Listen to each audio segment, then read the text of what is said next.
Babay, pumunta ako dito sa bandang bukid sa amin. Tinatawag namin na bukid dahil sa maraming puno. So, yan. Ang lakas ng hangin dito. Yan, yung daanan dito papunta sa looban, maraming bahay din. Yan. Hindi ko alam kung anong mga bunga yan. Ang dami. Dami mga kababay, yung bunga. Ayan o. Yung lalaki o.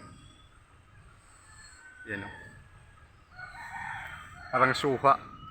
Parang suha yung mga ano na mga kababay.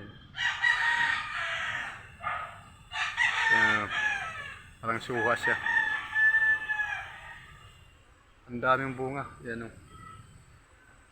Medyo malakas ang hangin dito sa ano, may bukid banda.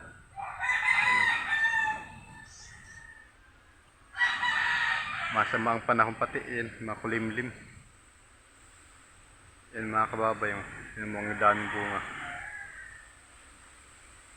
Yan. Ayun na doon sa loob.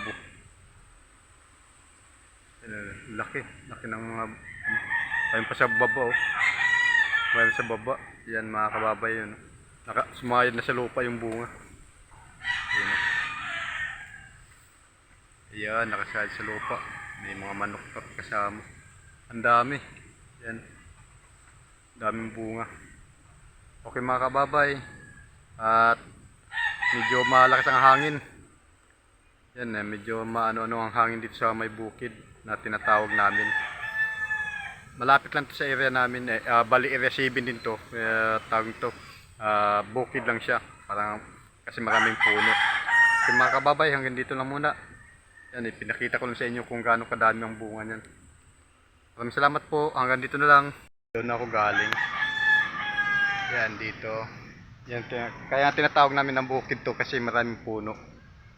Yan, may kabahayan doon sa looban. Yan yung puno. Bukid na walang bundok. Yan, daming puno mangga.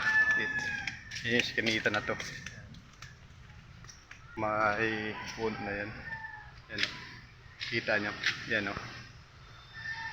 Yan o, yung may mga bunga. Yan ako nag-video. Yan. Pauwi na tayo mga kababay. At i-upload natin kaagad to. Oh, hanggang dito na lang. Yan o. Daming saging.